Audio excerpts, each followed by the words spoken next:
Hi everybody, I'm Christy. I am a mom, I am a wife, and I'm also a Le Cordon Bleu trained chef.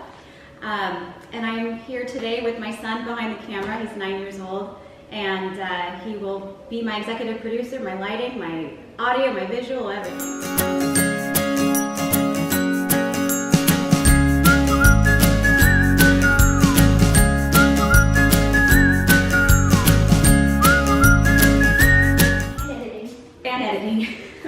So today I have my bulgogi tacos that people actually really love. They're really simple to make as long as you have the ingredients.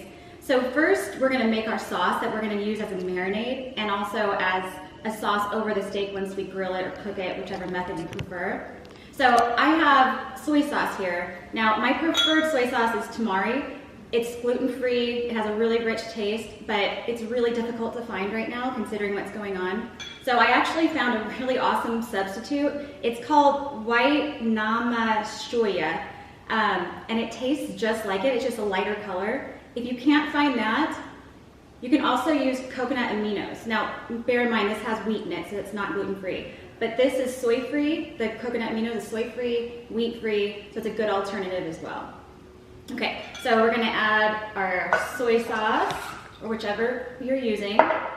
And then we're gonna do a half a cup, that was like 1 cup. We're gonna do 1/2 cup of Mirin. Mirin is a sweet rice wine, not good for drinking on its own, but it's really good for cooking with. And then I have approximately 1 tablespoon of toasted sesame seed oil. We'll put that in the pot.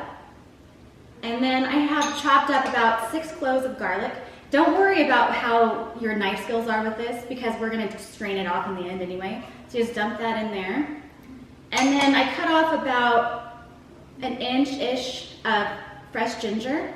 Now with ginger, I usually buy it from the grocery store, then I stick it in the freezer because it'll save forever because we don't use ginger very often, right? So you can grate it right from the freezer. In this case, I haven't even peeled it because it doesn't matter because I'm going to strain it anyway. So throw that in. And then I have 1 cup of brown sugar. I'm using light brown sugar, but you could use dark. And then approximately 6 scallions or green onions that I've coarsely chopped. So that all goes in, and what you're gonna do with this is you're gonna put it on a low simmer, and you're going to cook it down until it gets a little bit more thick and more, just has more texture to it. Probably like the texture of syrup. But don't go too fast with it. It's low and slow. If you go too fast, the soy sauce will bubble over, and then the high sugar content will kind of give you like a burnt little taste. So just be low and slow with that and be patient. So that's our sauce. So after it's cooked, you're gonna cool it, you're gonna set it aside. Okay, so our next step is marinating our beef. So today I'm using flank steak. It's very lean. It needs tenderizing, which is what our marinade is going to do for us. So just make sure you trim off any parts that look silverish. It's called silver skin. And once you accomplish that, I like to put it into a bag. And then I have reserved some of my marinade and then also some for serving. So separate them because you can't use what has touched the meat after everything's all done. So then just pour that in. And make sure that you move it all around so every inch of it is coated. And once you have done that, put it in the refrigerator.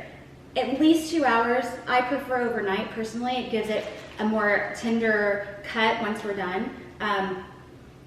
But at minimum 2 hours. Okay, so our next step is making our cabbage mixture, which we're gonna put inside the taco with the meat. I don't know about you, but if I buy a whole head of cabbage, I usually throw half of it away. So I prefer to buy either a coleslaw mix or if you can just find the cabbage shredded, that's what I get. So I just put that into a bowl. And then I have green onions or scallions, which I've chopped on a bias or any way you want to do it. And just add that in. It's about a whole bunch of onions. And then I have approximately 1 bunch of cilantro that I've finely chopped. You need to wash it really well. It can be really sandy. Also, I like to take out as much of the stem as possible, but with cilantro, a little bit of stem is okay. So then just dump that in.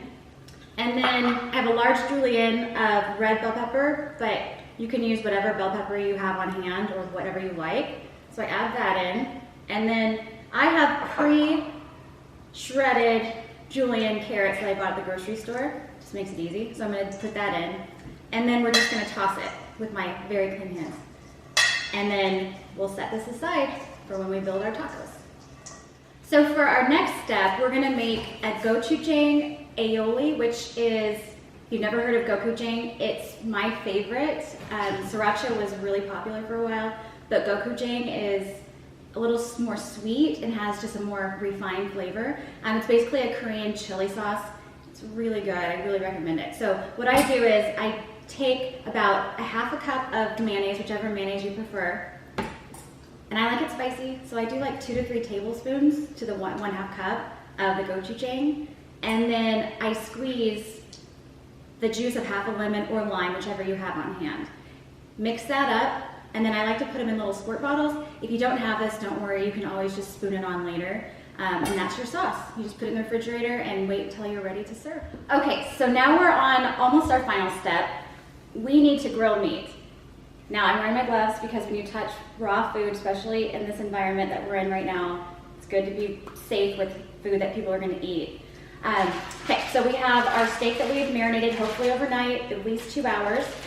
We're going to cook that either on an outdoor grill like I've done, or something like what I have back here, a grill pan. It's a cast iron grill pan, or you can use a cast iron skillet or any skillet that you have, it really doesn't matter.